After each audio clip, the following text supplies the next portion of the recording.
Assalamualaikum warahmatullahi wabarakatuh. Innal hamdalillah nahmaduhu wa nasta'inuhu wa nastaghfiruh wa na'udzu billahi min shururi anfusina wa sayyiati a'malina. May yahdihillahu fala mudilla lahu wa may yudlil fala hadiya lahu. Asyhadu an la ilaha illallah wahdahu la syarika lahu wa asyhadu anna Muhammadan abduhu wa rasuluhu sallallahu alaihi wasallam tasliman katsiran wa ba'd. Bapak Ibu sekalian, jamaah salat subuh Masjid Al-Bidayah yang saya muliakan, semoga Allah Azza wa Jalla menerima salat subuh berjamaah kita dan menjadikan salat ini sebagai salat yang menjadi saksi nanti di yaumil akhirah bahwasanya kita berusaha untuk memenuhi hak-hak Allah berupa beribadah kepadanya, dan semoga ibadah yang kita lakukan selama ini senantiasa dilakukan dengan ikhlas semata-mata karena Dia saja, bukan karena rutinitas biasa, bukan karena tidak enak dengan manusia dan yang semisal dengan itu. Bapak Ibu sekalian yang saya muliakan, kita lanjutkan pembahasan usul aqidataka minal kitab wa sunnah sahihah. Ambillah akidahmu dari Al-Quran dan sunnah yang sahih. Dan terakhir kita sudah masuk kepada pertanyaan kepada penulis kitab, bolehkah menggantungkan benang atau kalung dari permata dan dari rumah, kerang dan yang semisalnya untuk tujuan menolak bala? Jawabannya apa, Pak? Yakin, Pak? Jadi bukan cuma gelang atau kalung yang dari permata atau rumah keong saja, apa saja, Pak. Kalau saya pakai jam tangan, saya yakini bahwa jam tangan ini bisa memberikan manfaat, menjaga diri saya dari bala, sama. Ya, Pak ya. Jadi Bapak dan Ibu, kaum muslimin dan kaum muslimat itu senantiasa hidupnya murah, nggak tergantung dengan benda-benda. Jadi yang kalian beli itu di rumah, di badan itu yang memang dipakai untuk berhias. Pakai dia, pakai biji, baju, pakai selendang, itu buat berhias, bukan untuk berwibawa, bukan untuk dijaga dari syaitan, karena syiar. Jadi tidak. Baik, kita sudah tahu ya. Jadi itu perkara yang sering terjadi, Pak. Bahkan kita sungguh sedih mendengar kabar bahwa sebagian besar calon pegawai negeri untuk ikut ujian itu, Pak, ditemukan di laci-laci mereka itu jimat-jimat. Ya, kaum muslimin yang tinggal di negeri terbesar penduduknya masih percaya yang demikian. Ya. Jadi syaitan tidak takut dengan Al-Quran yang banyak tuh di situ. Ya, nggak ditakuti syaitan. Untung punya Al-Quran di rumah banyak, syaitan tetap masuk, tetap godain antum. Sholat di sini, Pak, Allahu Akbar. Saya udah baca apa tadi? Allahu Akbar. Ini rakaat keberapa saya?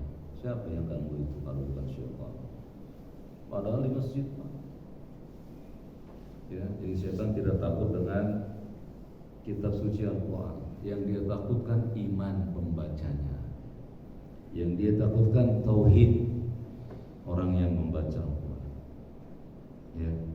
Jadi kita masuk kepada ma hukmul amali bil qawaninil mukhalafati lil Islam.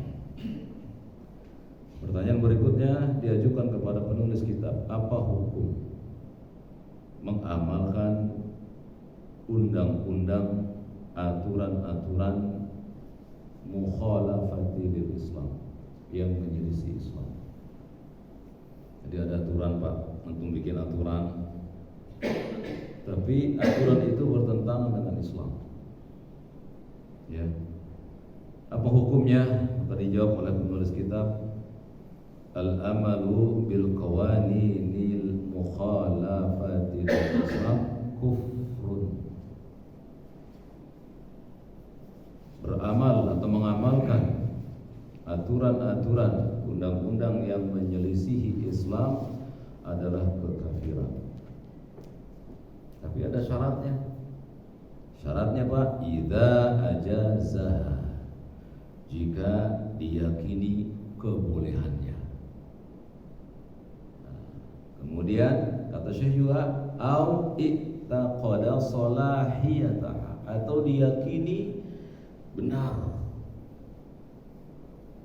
Apa saja Pak aturannya? Aturan kantor, aturan komplek, aturan negara. Kalau dia menyelisih Islam dan diyakini boleh serta diyakini benar, telah keluar dalam atau dari milatul Islam.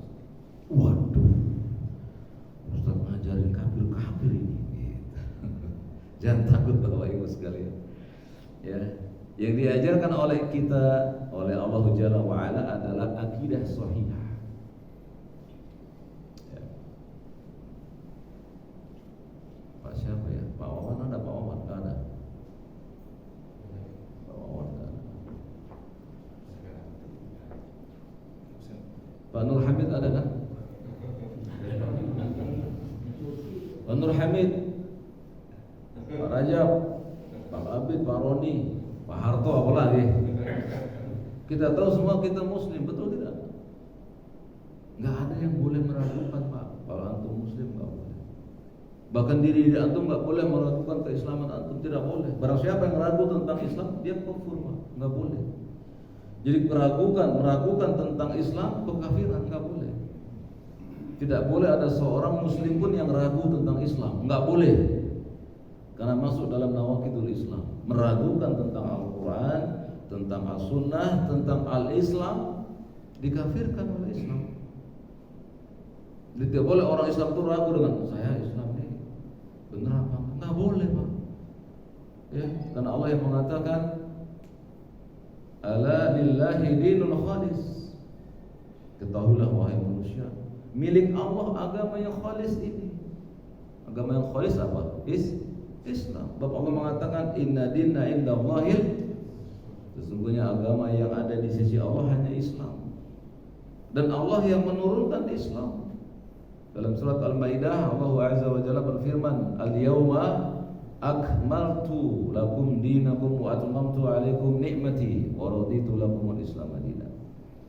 14 abad yang silam, ketika Nabi haji wada, haji terakhir, ya, turun ayat ini. Pada hari ini telah kusempurnakan bagimu Muhammad agamamu. Siapa yang menyempurnakan? Aku cukupkan nikmatku kepadamu dan aku ridho Islam menjadi agama bagi kamu. Oh, Islam diridhoi sama Allah, kita ragu gimana kita ini? Nah, ketika kita tahu kita Muslim, maka nggak boleh kita meyakini ada aturan yang bisa menyamai Islam, nggak boleh. Atau kita yakini ada nih aturan yang bisa nyamain Islam, tidak boleh. Kenapa demikian?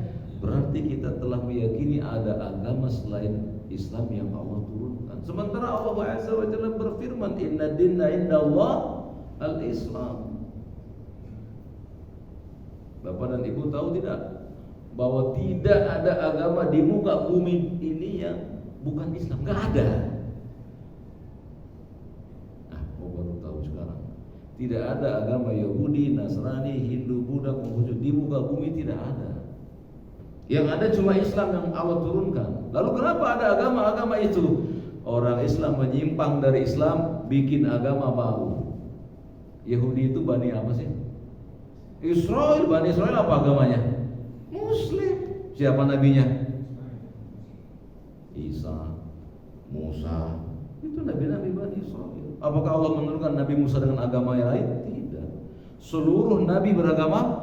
Apa dalilnya? Sabda Nabi yang mulia sallallahu alaihi wasallam. Kata beliau, al-anbiya ikhwatun wa dinuhum wahid. Semua nabi itu satu saudara, satu bapak. Agama mereka satu. Adam. Agamanya apa? Qabil. Apa agamanya? Habil, Idris, Nuh, Saleh, Ibrahim, Ilyas, Zakaria. Semua nabi dari zaman Nabi Adam sampai Nabi yang mulia sallallahu alaihi wasallam beragama Islam. Ketika Nabi Adam diturunkan oleh Allah dari surga, yang Allah turunkan kepada Nabi Adam apa? Agama Islam. Maka tidak ada teknologi yang tinggi kecuali dari Islam. Jadi antum sekarang nggak usah kaget ada orang bisa bikin ini, bisa bikin itu. Islam yang mengajarkannya. Dari mana kita tahu? Nabi Sulaiman punya tentara, Pak. Kalau sekarang kapal tercepat kapal apa? Jet. Kalah Pak sama tentaranya Nabi Sulaiman. Nabi Sulaiman punya tentara yang cepat sekali, Ifrit namanya. Betul tidak? Mampu memindahkan Singgasana Ratu Balqis sebelum Nabi Sulaiman bangkit dari tempat duduknya. Lebih cepat Pak dari superjet. Di zaman Nabi Sulaiman mampu dibangun periuk-periuk dari emas. Lalu Nabi Sulaiman menyuruh tentaranya yang jin-jin nyelam ke dasar laut, bangun jembatan-jembatan di bawah laut. Ya sekarang mah baru itu. Ya tidak. Islamlah Pak yang mengajarkan itu. Allah menurunkan sebuah surat namanya apa? Besi. Apa itu? Besi. Al-Hadid. Ada kan Al-Hadid dalam Al-Quran? Dari situlah Pak. Ini, itu, apalagi tiang-tiang masjid berdiri, tembok-tembok berdiri, ada besi. Ya, jadi Islamlah agama yang ada di muka bumi. Lalu orang Islamnya menyimpang, bikin agama baru. Orang Yahudi bikin agama baru, agama Yahudi. Orang-orang Nasoro itu satu tempat Pak, satu negeri, namanya Nasoro. Orangnya pemeluk agama Nasrani karena menyimpang dari Bani Israel yang dibawa oleh Musa dan Isa, bikin agama sendiri. Makanya kalau ada orang non-Islam Pak masuk ke dalam Islam, bukan masuk Islam, namanya kembali kepada Islam. Memang asalnya semuanya agama satu. Jadi kita bersyukur Allah Azza wa Jalla memberikan kita Islam yang di dalamnya berisi aturan. Nah barang siapa yang menganggap ada aturan selain Islam yang sama dengan Islam, yang boleh diyakini hebatnya, murtad dari agama, kufur. Apa dalilnya? Mari kita lihat. Kata Syekh Muhammad Jamil bin Zainu, beliau menurunkan surat dalam surat Al-Maidah ayat ke-44. Allah Azza wa Jalla berfirman, "Wa man lam yahkum bima anzalallahu fa ulaika humul kafirun." Ya, apa kata Allah? Dan barang siapa yang tidak berhukum bima anzalallah, dengan apa yang Allah turunkan, fa ulaika humul kafirun, maka mereka orang-orang yang telah kafir kepada Allah. Jadi kalau kita Pak naik motor pakai helm, jangan di hati antum itu karena mengikuti aturan undang-undang manusia, bukan. Baru tahu ya kalau sekarang antum pakai helm itu bukan karena undang-undang kepolisian, bukan. Karena Allah yang merintahkan. Apa dalilnya? Ya ayyuhalladzina amanu atiullaha wa atiur rasul wa ulil amri minkum. Wahai orang-orang yang beriman, taatilah Allah, taatilah Rasul dan pemimpin-pemimpin di antara kalian. Jadi kita mengikuti pemimpin karena apa? Karena perintah Allah. Kalau Allah nggak perintahkan, kita nggak mentaati mereka. Allah yang perintahkan. Kenapa Pak Budi berbakti sama orang tua? Kenapa? Ada perintahnya. Wa qadha rabbuka 'alla ta'budu illa iyyah wa bil walidaini ihsana. Dan Rabbmu telah memerintahkan kamu agar tidak beribadah kecuali hanya kepadanya, dan memerintahkan agar berbakti kepada kedua orang tua. Ada perintahnya. Andai saja nggak ada perintahnya, anak boleh durhaka kepada orang tuanya. Tapi Allah perintahkan itu. Ya, jadi kenapa kita pakai helm? Ya karena Allah perintahkan, Rasulnya perintahkan. Kata Nabi, la dharar wa la dirar, jangan membahayakan diri dan orang lain. Ada perintahnya. Untuk naik motor mogok, jatuh, palanya pecah. Punya istri, punya anak. Salah siapa? Takdir. Enggak lah. Antum keluar kenceng-kenceng nggak pakai helm. Padahal duitnya banyak, bisa beli helm. Ya tidak. Salah kita. Memang itu ditakdirkan oleh Allah. Kenapa? Dia sendiri yang menginginkan takdir yang buruk. Maka Allah mudahkan ke takdirnya. Jadi orang Islam nggak boleh Pak bentar-bentar takdir, bentar-bentar takdir. Coba dia disuruh lapar, mau nggak? Nggak mau. Tapi kalau dapat gaji ke-13, wah ini takdir saya dapat ini 13. Kalau nikmat ya takdir.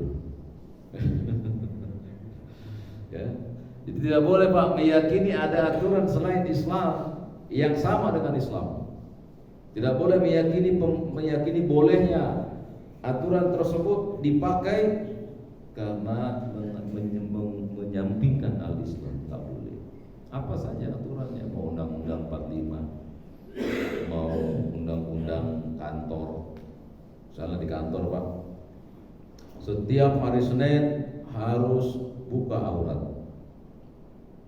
Ya, jangan diikuti, ya kan? Setiap hari Jumat ya mesti motong kambing, palanya kubur di depan kantor. Ya jangan mau diikuti, bertentangan dengan Islam. Kenapa kaum muslimin di akhir zaman lemah? Kaum muslimin lari dari Al-Quran dan hadis. Mereka meyakini ada undang-undang buatan manusia yang bisa menyamai undang-undang Allah. Jadi syaratnya Pak dikufurkan oleh Allah apabila undang-undang itu diyakini setara dengan al-Islam. Apabila diyakini boleh kok kita begini kan untuk kemaslahatan bersama, tidak boleh. Misalnya dibuat boleh bahwa semua agama sama, tidak boleh. Kita menolaknya dengan hati-hati kita. Gak boleh protes pada jalan-jalan. Tapi tolak itu semua agama sama. Kenapa? Kalau semua agama sama, untuk apa Allah turunkan inna dinna indallahil Islam? Sesungguhnya agama yang ada di sisi Allah hanya Islam. Berarti kita berantem dengan Allah nanti. Ancam kita kepada Allah Jalla wa Ala. Allah berfirman, kita tolak itu firman-Nya, kita ganti dengan semua agama sama. Dan semua agama sama itu Pak digagas, dipelopori dengan orang atau golongan yang bernama kelompoknya Wahdatul Adyan. Kelompok yang meyakini bahwa semua agama sama. Namanya Wahdatul Adyan, penyatuan agama. Ketika kita sebagai seorang muslim, apakah bapak akan mencela tetangga bapak yang non muslim? Dicela? Disakiti? Kan tidak. Ketika kita memeluk Islam, kita nggak berperang dengan tetangga kita yang bukan Islam kok, betul tidak?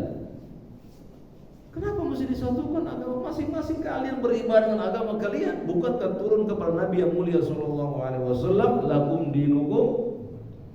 Ayat ini turun Pak, orang-orang Quraisy mendatangi beliau, ya Muhammad, kami akan berikan engkau kekuasaan, kami akan angkat engkau sebagai raja, kami akan berikan engkau harta-harta dari kabilah-kabilah kami, dan kami akan carikan wanita-wanita yang cantik untuk kau jadikan sebagai istri. Tapi syaratnya kau berhenti mengajak kami menyembah Tuhanmu yang satu. Turunlah ayat ini. Qul ya ayyuhal kafirun. Coba Pak, siapa yang bisa mengartikan ayat qul ya ayyuhal kafirun? Qul, katakanlah. Terus ya ayyuhal kafirun, apa artinya? Ayat ini turun kepada siapa? Kepada Nabi yang mulia. Di hadapan beliau ada siapa? Orang-orang musyrikin yang mendatangi beliau agar menghentikan dakwah menyembah satu Tuhan saja. Nabi mengatakan, ya ayyuhal kafirun.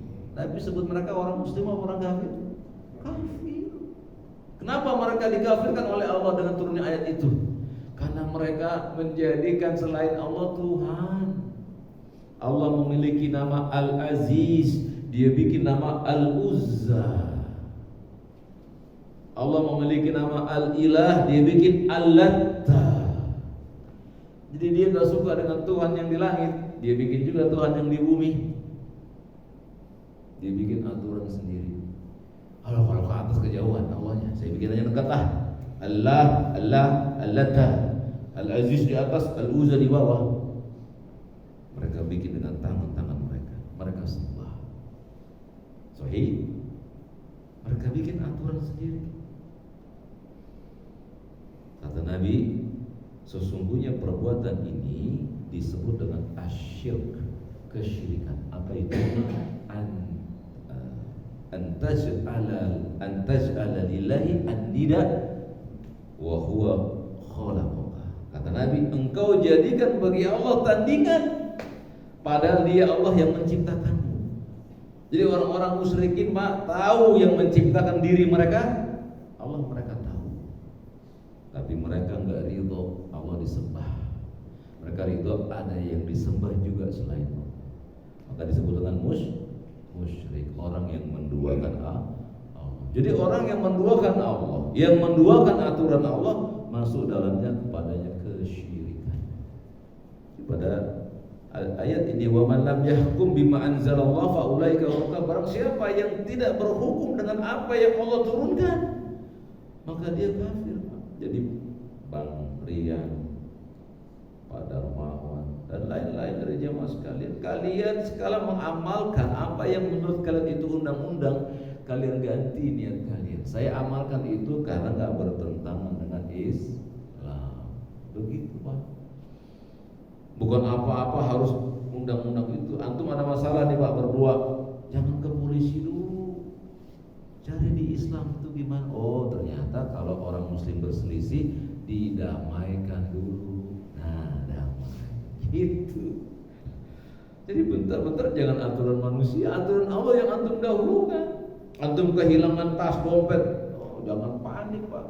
Ucapkan apa? Inna lillahi wa inna ilaihi raji'un. Sesungguhnya segala sesuatu milik Allah dan segala sesuatu akan kembali kepada Allah. Lalu antum angkat tangan, Allahumma ajurni fi musibati wa akhlif li khairan minha. Ya Allah, berikan aku pahala dari musibah ini dan ganti yang lebih baik. Baru antum tanya, kalau kehilangan begini kita lapornya kemana? Jadi antum datang ke polisi cuma lapor saja, bukan buat nyari barang, bukan. Kenapa Pak? Karena kita sudah jauh dari agama ini. Kita meyakini bahwa yang menolong kita adalah makhluk. Makanya kaum muslimin selalu terombang-ambingkan hidup mereka. Dalam kehidupan mereka selalu terombang-ambing. Gaji gak turun pusing. Padahal sebelum kalian dapat gaji, kalian tuh gak dapat apa-apa. Sebelum kalian cari kerjaan, kalian dimakanin oleh siapa? Orang tua. Dari mana orang tua? Dari Allah Azza wa Jalla.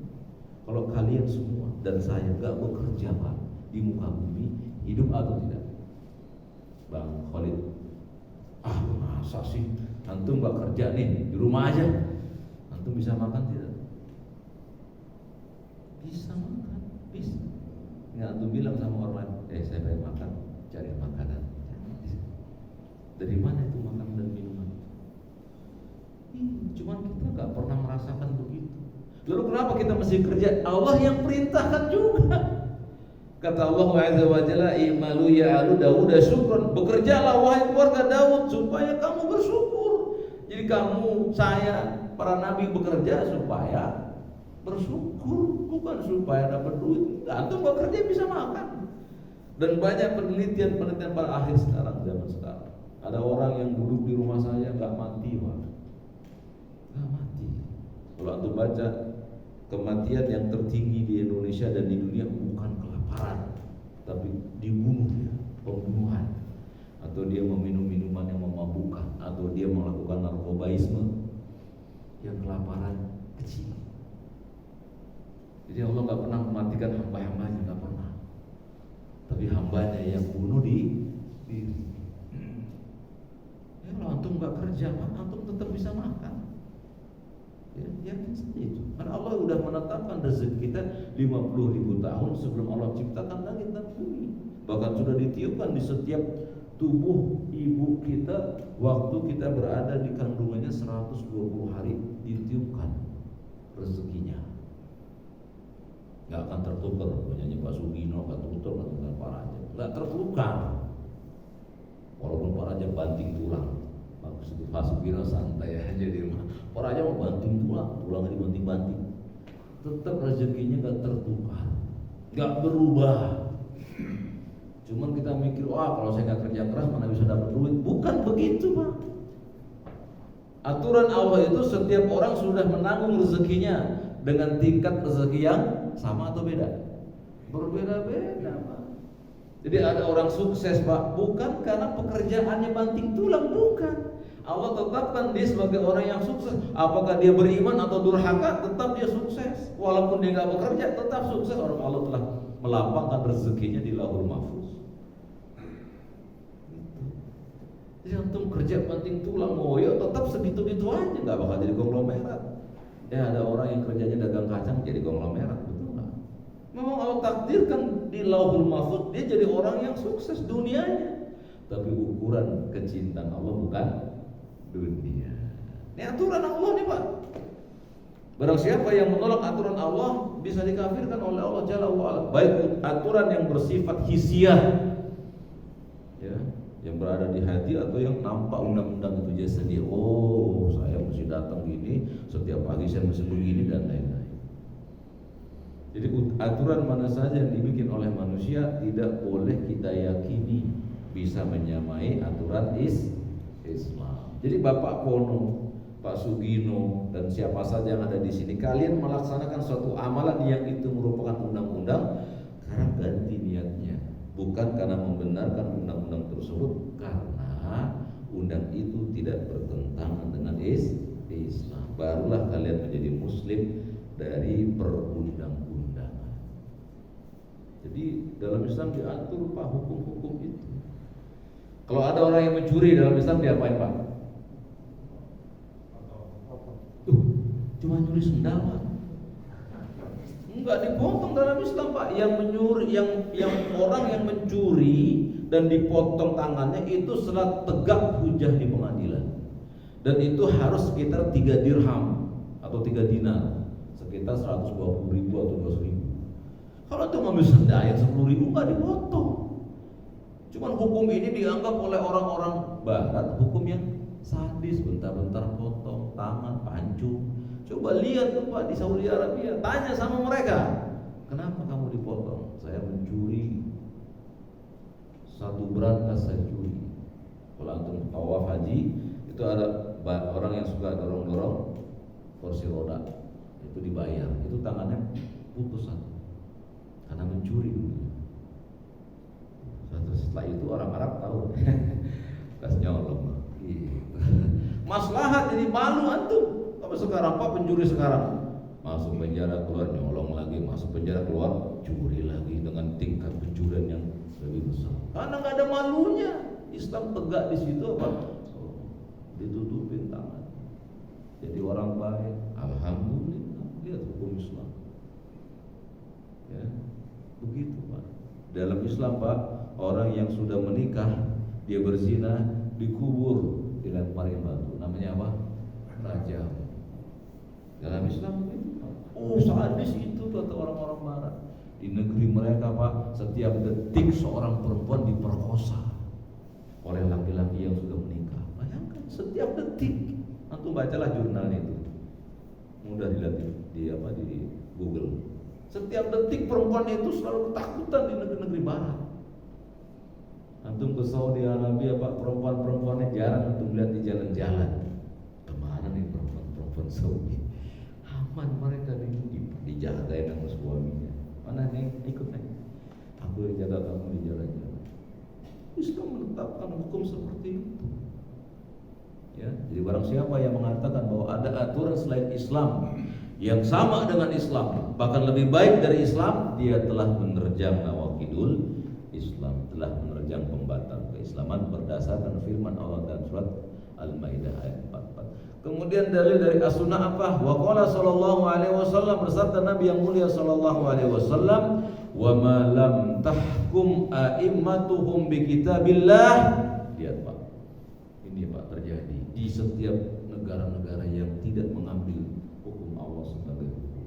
Kata Nabi yang mulia, "Wa ma lam tahkum a'immatuhum bi kitabillah." apabila pemimpin-pemimpin kalian berhukum tidak dengan kitab Allah. Kata siapa ini Bapak ya? Kata Nabi, bukan kata saya cuma menyampaikan hadisnya. Maka kata Nabi yang mulia, fayatakhayyaru mimma anzalallah, dan dia memilih bukan dari yang Allah turunkan, illa ja'alallahu ba'sahum bainahum, melainkan Allah akan jadikan antara mereka permusuhan, perpecahan, pertengkaran, perkelahian. Kenapa? Mereka berhukum bukan dengan yang diturunkan oleh Allah SWT. Warisan itu Pak, laki-laki berapa bagian dari perempuan dalam Al-Quran? 2 bagian. Kenapa ada bapak-bapak yang mengatakan pokoknya warisan saya dibagi rata? Ini orang telah meyakini aturannya lebih baik dari aturan Allah. Bukan gitu Ustaz, soalnya anak perempuan saya miskin. Kalau miskin kasih dulu haknya dia setelah laki-laki, nanti yang laki-laki bersedekah kepada saudarinya, kan selesai. Jangan merubah aturan Allah Pak. Wasiatnya jelas tuh, warisan harus dibagi rata. Alhamdulillah, dengan mudah orang ini berani Pak. Bukan kepada yang bikin Quran tuh pencetakannya, bukan, berani kepada Allah Jalla wa'ala, Zat yang menciptakan dia. Kata Allah dalam ayat-ayat warisan, barang siapa yang menentang Allah, barang siapa yang mengambil aturan selain Allah, wa yata'ada hududallah yudkhilhu naran khalidan fiha, aku masukkan dia ke dalam neraka, kekal di dalamnya selama-lamanya. Jadi hukuman Pak yang mengganti ayat-ayat waris, tarif waris diganti, maka hukumannya sama seperti kekalnya orang kafir dalam neraka. Kata sebagian jamaah gini Pak, kenapa Allah hukum orang yang merubah tarif waris itu kekal dalam neraka, sebagaimana Allah menghukum orang kafir kekal dalam neraka? Apakah mereka kafir? Tidak. Orang Islam yang membagi warisannya tidak sesuai dengan aturan Islam, dia masuk neraka kekal bukan karena kekafiran yang nyata seperti orang-orang kafir Yahudi dan Nasrani. Kenapa? Karena dia mengganti aturan Allah Jalla wa'ala. Berapa? Belah, sekarang kita taslim saja. Allah menyuruh bagian laki-laki 2 kali bagian perempuan, ya sudah terima, karena Allah yang nyuruh Pak. Pak Nur Hamid, Pak Raja, Pak Darman, antum sholat di sini atas perintah siapa? RT. Allah yang nyuruh kok. Walaupun nanti kata istri, ya jangan ya, aku masih kangen sama engkau yang di rumah aja. Enggak, Allah yang nyuruh saya. Jalan kuplak. Allah yang nyuruh kok antum ridho berdiri di sini. Kan sama dengan yang lain Pak. Aturan Allah yang lain pun terima, karena ancamannya berat. Paham di sini? Walhamdulillah. Hadis yang tadi hasan, ya, diriwayatkan oleh Ibnu Majah dan selain beliau. Jadi kitab ini Pak, isinya adalah hadis-hadis sahih saja. Yang lain belum dapat ya materi ini Pak. Udah di-share kan? Di-share Pak. Antum kalau ada rezeki cetak Pak. Karena kepala kita sekarang beda dengan kepala para sahabat. Antum sekarang dengar, entar apa dulu? Tadi apa yang diajarin ya? Aduh, susah. Antum sekarang udah beda dengan orang dulu. Catatlah ilmu dengan tulisan. Kalau para sahabat kupingnya luar biasa Pak. Dengar dari Nabi, hafal Al-Quran. Kalau kita udah dengar, oh iya, hampir rumah, tadi apa ya yang dibahas ya? Lupa saya. Baik, berikutnya, kaifa naruddu su'ala syaitan man khalaqallah. Lalu setelah saya ditanya apa hukumnya orang yang meyakini bahwa undang-undang buatan manusia yang menyelisih Islam itu boleh dipakai, saya mengatakan tidak boleh dan itu berakibat kekafiran apabila diyakini benar dan melebihi Islam. Saya ditanya, bagaimana cara kita menjawab atau menangkal pertanyaan syaitan, man khalaqallah, siapa yang menciptakan Allah. Jadi setan Pak, ya, itu kalau datang ke kita, antum nggak bakal diuji dengan yang ecek-ecek, tapi tergantung imannya. Kalau Pak Kabir kan imam di sini, Pak Kabir, Pak, ada yang imam di sini.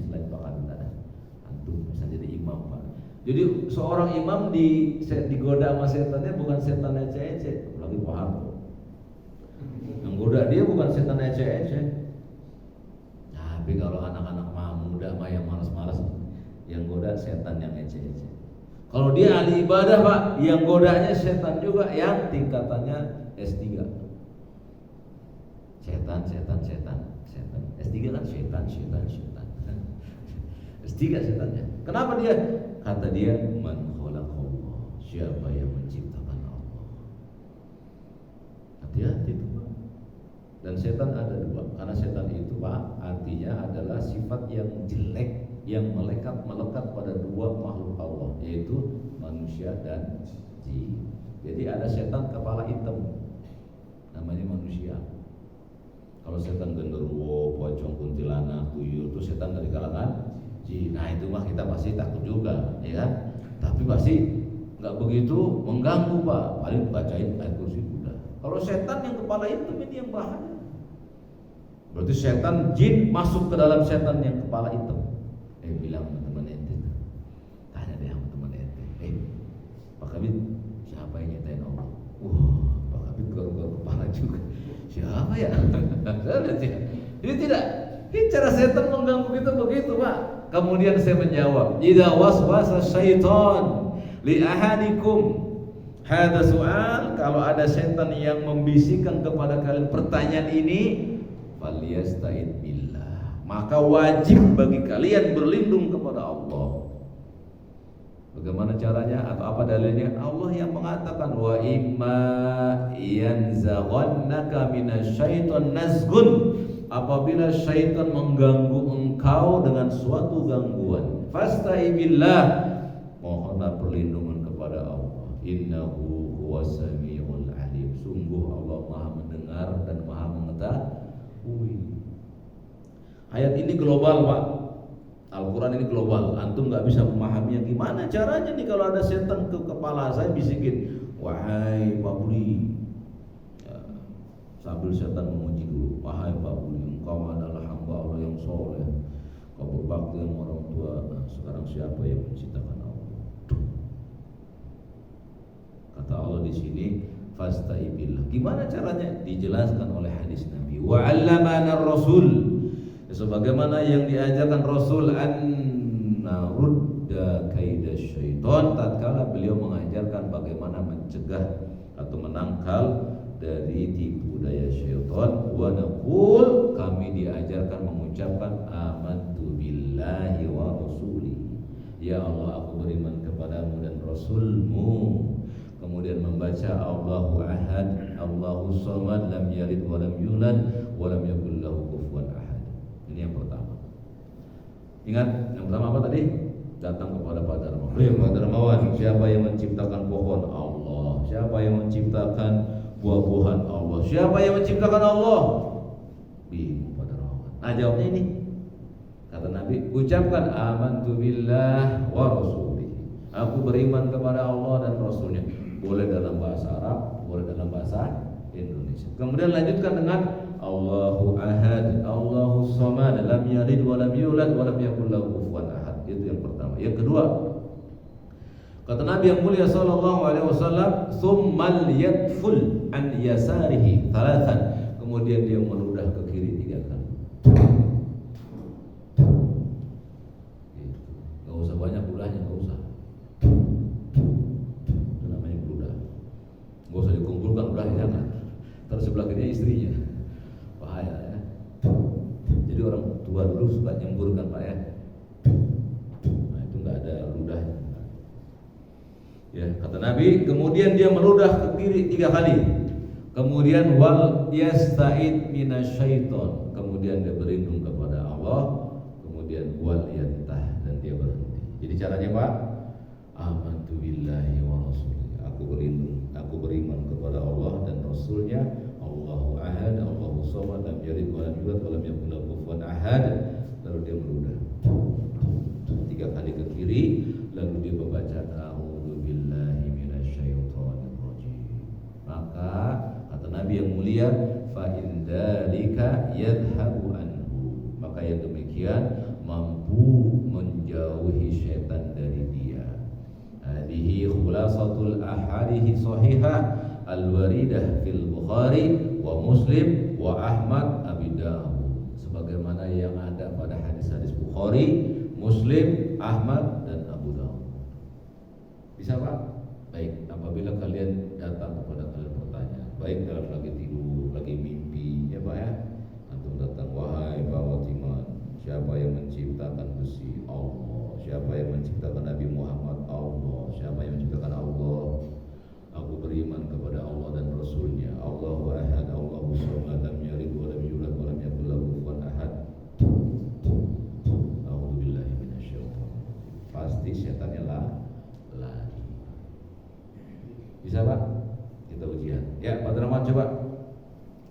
Bagaimana kalau ada setan berbisik kepada Pak Darmawan? Hei Pak Darmawan, siapa yang menciptakan Allah? Gimana jawabnya? Amantu billah wa rasul. Ayo Pak, latihan Pak. Aku beriman kepada Allah dan Rasul. Terus Allahu ahad. Baca al-Ikhlas. Allahu ahad, Allahu samad, lam yalid wa lam yakul lahu. Kemudian meludah ke kiri 3 kali. Praktekin aja nggak apa-apa, jangan diludahin ke Bang Riyad ya. Gitu 3 kali Pak. Udah, coba. Baca ta'awuz, a'udzubillah. Oh, begitu. Bisa Pak ya? Bisa Pak Pono? Ya Allah, Pak. Ya. Wahai Pono, siapa yang menciptakan Nabi? Allah. Siapa yang menciptakan Allah? Siapa yang menciptakan Allah? Baca tadi Pak. Aku beriman kepada Allah dan Rasul. Terus Allahu ahad, Allahu samad, lam yalid wa lam yakul lahu. Terus meludah ke kiri 3 kali. Ke kiri. Baik. Terus baca ta'awuz. A'udzubillah. Bisa ya? Masih ada waktu? Habis aja oke. Baik. Kita sudah bahas 2 pertanyaan Pak. Dikit-dikit aja lah ya. Kebanyakan nanti pusing kalian. Ya, dikit-dikit tapi kalian paham. Jadi belajar tauhid Pak nggak bisa hari ini beres, karena setan nggak pernah diam. Tiap hari ganggu orang yang beribadah kepada Allah. Jadi yang pertama tadi, tidak boleh meyakini undang-undang buatan manusia itu setara atau lebih baik dari undang-undang Allah.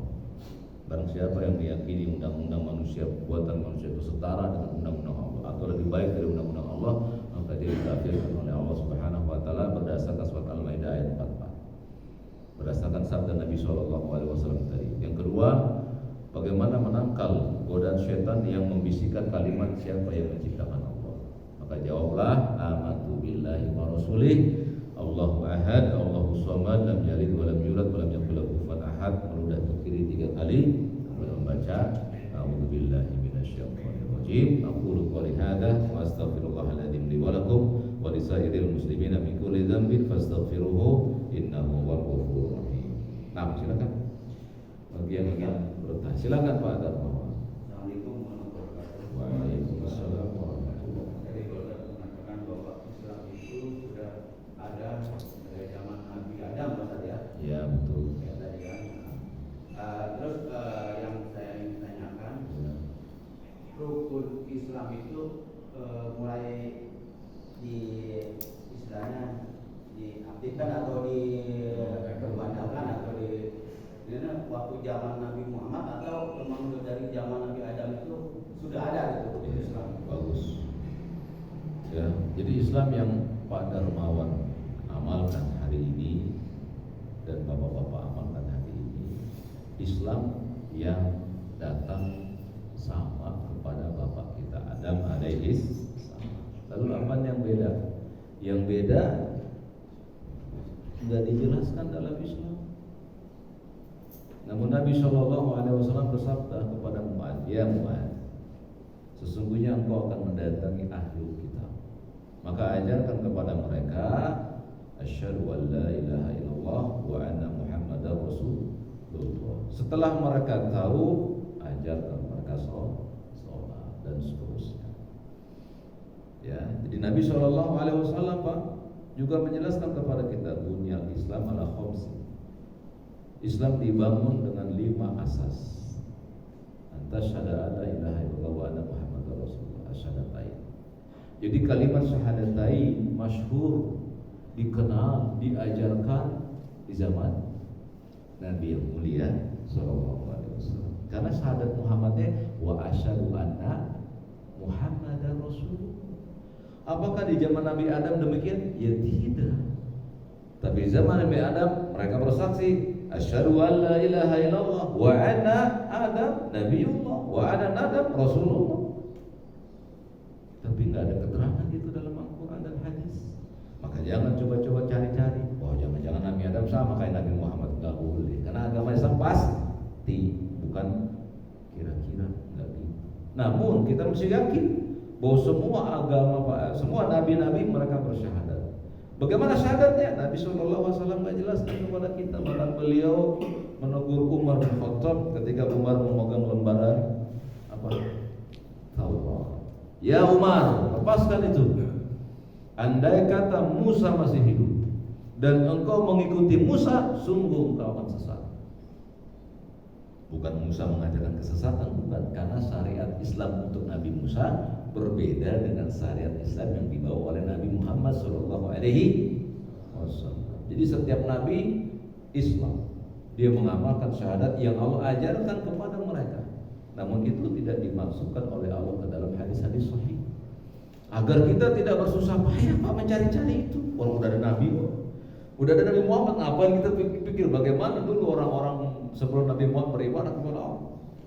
Jadi lafaz asyhadu an la ilaha illallah wa anna Muhammadar Rasulullah dimasyhurkan, dipopulerkan, dikenalkan kembali oleh Nabi Muhammad SAW dengan syahadat yang kedua wa anna Muhammadar Rasulullah wa anna Muhammadan abduhu wa rasuluhu wa lafaz syahadatain.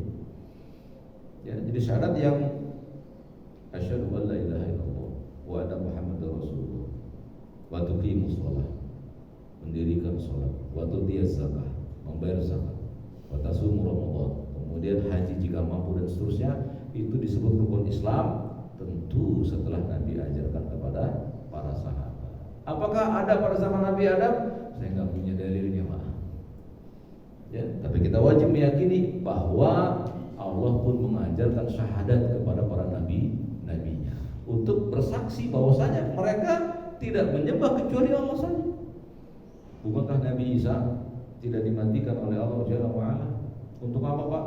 Untuk mengatakan kepada orang-orang Bani Israel, orang-orang Nasrani dan Yahudi, Ani'budullah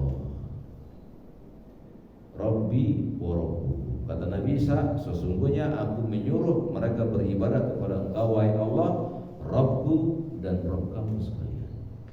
Berarti Nabi Isa agamanya apa? Ini enggak usah khawatir, suruh Nabi Isa. Apakah mereka melakukan rukun Islam? Mereka melakukannya, tapi kita tidak tahu bagaimana caranya. Yesus Kristus itu Pak, di Injil Barnabas sujud dengan 8 anggota sujud. Kalau kita berapa? 7. Karena Nabi Isa, Yesus yang disebut oleh mereka dihitung 1, 2, 3, 4, 5, 6, 7, 8. Kalau kita 1, 2, 3, 4, 5, 6, 7.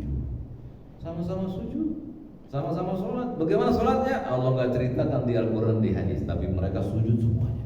Bahkan matahari dan bulan sujud kepada Allah. Paham di sini Pak? Alhamdulillah. Barakallah. Siapa lagi setelah Pak Nur Hamid? Ini terkait dengan hal yang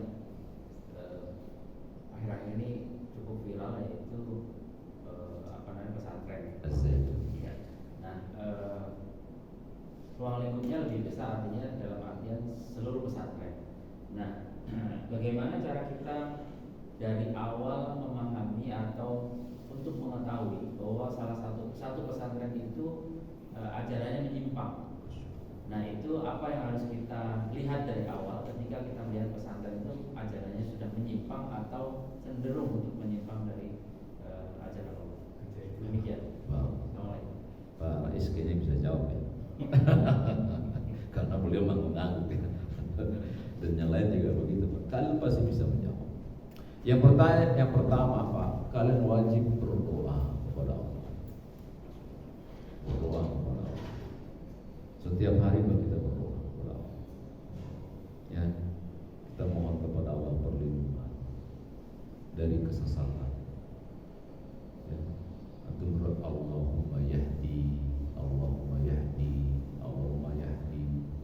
Ya Allah, berikan aku petunjuk, berikan aku petunjuk, berikan aku petunjuk. Atau antum baca ihdinas siratal mustaqim dalam surat dengan hati yang sangat berharap Allah berikan petunjuk. Kan ayat itu Pak sering kita baca, namun ya begitu-begitu aja, sehingga nggak ada bekasnya di kita.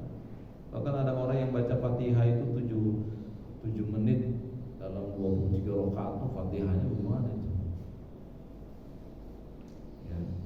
Jadi pertama kali berdoa kepada Allah. Dan setiap ayat yang kita baca dalam Al-Quran, hendaknya kita mengetahui maknanya secara global. Secara global lah minimal. Apalagi bisa antum baca setiap ayat-ayat itu, tadabbur dalam sholat. Makanya orang yang sholat tercegah perbuatannya dari keji dan mungkar. Kenapa? Dia tahu yang dia baca, dia pahami itu. Jadi orang yang habis sholat pulangnya nyolong sendal, dia nggak baca apa-apa dalam sholatnya. Sholatnya nggak bisa mencegah dirinya dari keji dan mungkar. Jadi kita orang sholat Pak mesti tahu nanti pesantren mana yang sesat dengan sholat, karena Allah mengatakan wasta'inu bisabri, mintalah pertolongan kepada sabar, dan dengan sholat saja antum bisa mengetahui mana yang sesat mana yang tidak sesat dengan sholat. Cuma masalahnya kita belum sholat Pak, dalam arti belum memenuhi hak sholat. Makanya Allah mengatakan fawailul lil musolli, celaka neraka wail bagi orang-orang yang sholat. Siapa mereka? Orang yang sholatnya lalai, sunnahnya nggak dilakukan, rukunnya wajibnya enggak, yang wajib-wajib sholatnya nggak diperhatikan, yang rukun sholatnya nggak diperhatikan. Keluar sholat ya sama seperti orang yang nggak sholat. Diancam oleh Allah nih orang yang sholat nggak tahu rukun-rukunnya, nggak tahu bahwa di situ ada wakaf dalam Al-Qur'annya, dibaca saja. Ya. Wakila marra, harusnya wakila man ra. Ada saktah di situ, nggak boleh disambung, berubah artinya. Jadi dengan sholat saja kita bisa tahu mana yang menyimpang, karena Allah mencegah orang yang benar-benar sholat dari perbuatan keji dan mungkar. Inna sholata tanha anil fahsya'i. Tapi kenapa sekarang banyak orang sholat masukin anaknya ke pondok-pondok yang sesat? Iya, dia belum sholat. Kita belum sholat Pak. Kita belum meraih ruhnya sholat, belum. Bisa jadi niat kita sholatnya gak ikhlas, hanya sebatas rutinitas biasa. Bisa jadi yang kita baca, yang kita doakan, kita nggak tahu mananya. Akhirnya Allah nggak jaga kita. Mulai sekarang Pak, pelajari itu buku-buku surat antum baca Al-Fatihah, apa sih artinya? Alhamdulillahirabbil, segala puji bagi Allah. Wah, ini hak Allah, ini puji-pujian. Antum nggak boleh dipuji, nggak boleh gila pujian, dan seterusnya. Setelah itu antum menuntut ilmu. Dengan ilmu kita tahu mana yang sesat, mana yang menyimpang, mana yang hidayah. Kita tidak diwajibkan oleh Allah mencari penyimpangan. Nggak ada perintahnya carilah penyimpangan musuh-musuh Allah. Nggak disuruh. Yang disuruh oleh Allah, fa'lam annahu la ilaha illallah. Berilmulah kalian tentang Allah, maka Allah akan jaga. Jadi yang pertama apa? Sholat, doa. Kedua, menuntut ilmu. Jadi jangan kalian alergi Pak dengan ilmu, dengan kajian ilmu tuh jangan alergi terus saja jadi teroris. Teroris itu bertentangan dengan Islam. Kalau ada orang mengatakan kalau saya nanti kaji saya teroris itu bukan dari Islam. Islam tidak pernah mengajarkan terorisme, tidak pernah. Bahkan Islam melarang seseorang Pak ribut, tetangganya terganggu, nggak boleh. Antum punya TV kenceng-kencengin, nggak boleh. Ada TV saya, nggak boleh dalam Islam. Antum nggak boleh ngambil harta orang lain, nggak boleh. Bayangkan. Jadi orang yang belajar Al-Quran dan Sunnah justru terhindar dari teroris. Nabi bersabda, khairu sufin nisa akhiruha atau akhiruha. Sebaik-baik saf wanita paling belakang. Si pondok boleh di depan. Kan udah menyimpang dari sahih Nabi sallallahu alaihi wasallam. Ya tidak. Dengan apa anda tahu? Dengan belajar. Kata Nabi yang mulia sallallahu alaihi wasallam, wahai Quraisy, Bani Hashim, Bani Muthalib, kalau aku katakan ada musuh yang akan menyergap kalian, akuntum tusaddiquni, apakah kalian mempercayaiku? Na'am. Wa anta al-amin, karena kamu adalah al-amin. Kata Nabi, ini nadhirul lakum, sungguh aku memberi peringatan kepada kalian bahwa dia Allah Tuhan yang esa. Apa kata Abu Lahab? Berdiri, mukanya merah, makanya disebut Abu Lahab. Alihada jama'atana, untuk inikah kamu mengumpulkan kami? Nah, ternyata Pak, Abu Lahab gak suka Tuhannya satu. Gitu. Ya, Nabi mengatakan, sesungguhnya aku memberi peringatan bagi kalian, di atas kita ada Allah yang satu, yang wajib kalian sembah. Oh, kamu nyuruh kita beribadah dengan satu Tuhan saja. Berarti ada orang yang mengatakan ada Tuhan selain Allah, sesat atau tidak? Sesat. Allah mengatakan, kul, Nabi ucapan ini, Allahu ahad, Allah satu. Dia bilang ada Tuhan selain Allah. Ada yang jagain air, Nyi Roro Kidul namanya. Ada yang jaga pohon, gunung dan lain-lain. Allah yang menjaga semua itu dibilang ada yang menjaga. Coba lihat, sesatu akidah seperti itu. Ya tidak Pak, dengan belajar kita tahu. Kita belajar akidah Pak. Pak Nur Hamid belajar akidah yang sahih, sunnah yang sahih, itu akidah yang menyimpang. Sunnah-sunnah yang menyimpang nampak di hadapan kita. Antum nggak usah belajar akidah yang menyimpang dan sunnah yang menyimpang, nggak usah, karena banyak penyimpangan. Belajar yang sahih satu, yang menyimpang nyimpang semuanya. Ya, lalu bagaimana caranya diaplikasikan ke dalam kehidupan kita? Pondok ini sahih atau nggak sahih? Tanya, Pak, pondok ini berada di atas Al-Quran dan Sunnah dengan pemahaman para sahabat tidak? Gitu, tanyanya gitu Pak, harus begitu. Kalau dia bilang, ya enggak sih, kita pokoknya sama-sama lah, enggak bisa, tidak boleh, pasti ada penyimpangan. Kenapa demikian? Kenapa ada kalimat Al-Quran dan Sunnah dengan pemahaman para sahabat? Kenapa mesti itu Pak? Karena para sahabat yang paling tahu Al-Quran dan Sunnah setelah Nabi. Sudah selesai itu, gampang. Ya, tidak ada orang Pak suka minta doa. Wahai Pak, lupa saya, Pak Saiful, kan Pak Yusuf pun orang soleh. Ya, saya tahu Pak Saiful orang soleh. Orang doain saya. Akhirnya orang soleh itu didatangi. Pak Saifulnya wafat, dikubur, didatangin juga kuburannya Pak Saiful karena dia orang soleh. Kata sebagian orang, enggak apa-apa kan dia orang soleh. Oke, mari kita lihat. Ketika Umar bin Khattab menjadi khalifah, presiden dunia kan, menjadi khalifah, maka datang paceklik, musim panas yang panjang. Maka Umar bin Khattab mendatangi siapa? Abbas bin Abdul Muthalib. Siapa dia? Paman Nabi yang mulia sallallahu alaihi wasallam. Dan Abbas termasuk paman Nabi yang saleh, karena paman yang hijrah pertama ke Islam, diikuti oleh Hamzah. Berkata Umar kepada Abbas, wahai paman Nabi, berdoalah kepada Allah, mohon hujan. Kemudian Abbas berdoa, ya Rabbi aghithna. Turun tangan, Umar berdoa, ya Allah, dahulu waktu nabimu masih ada, kami meminta hujan kepadamu dengan doa nabimu. Sekarang nabimu sudah wafat, kami mohon hujan kepadamu dengan doa paman Nabi. Paham di sini Pak? Jadi Umar bin Khattab enggak mendatangi makam Nabi yang mulia, ya Rasulullah, enggak datang.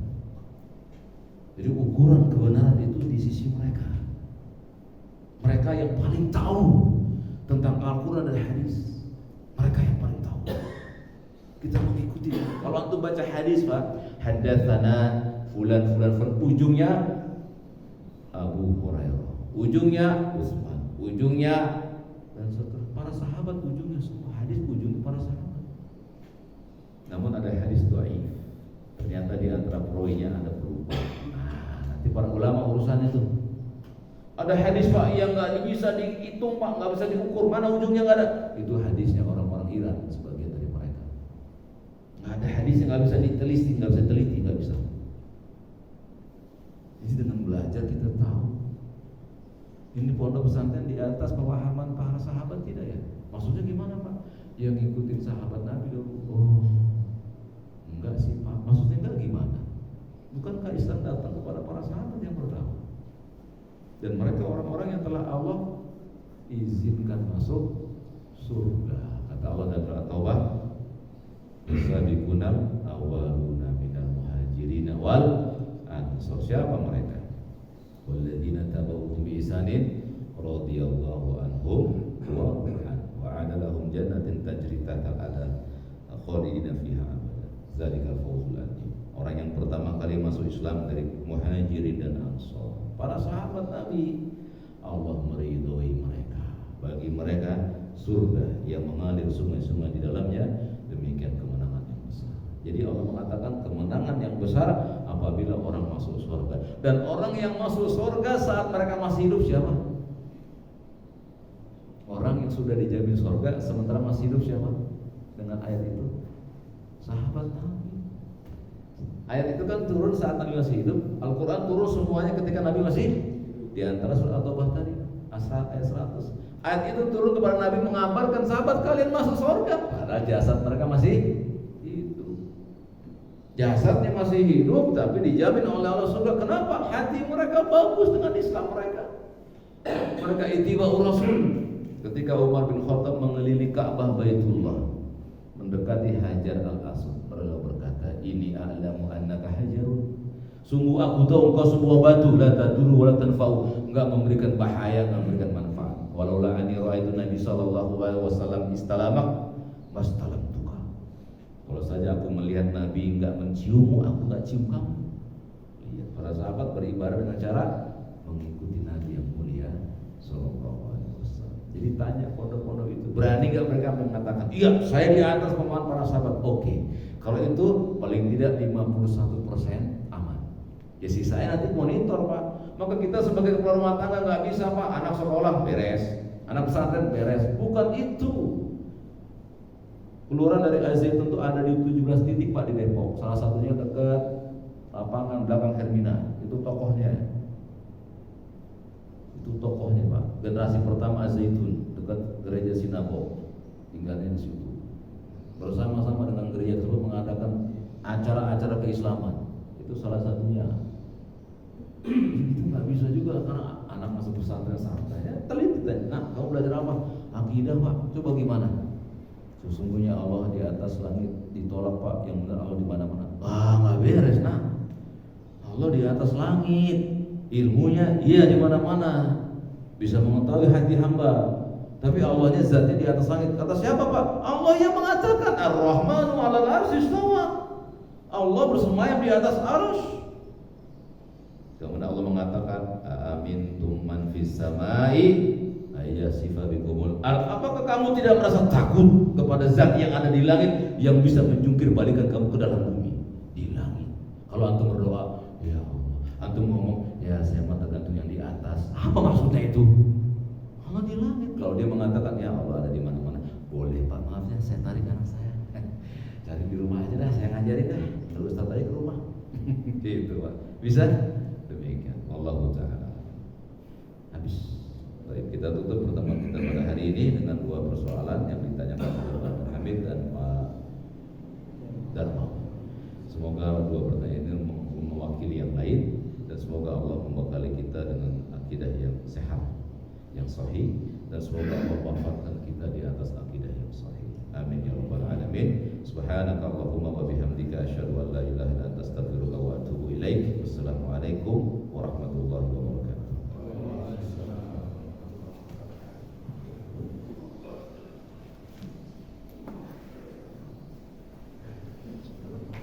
Sudah.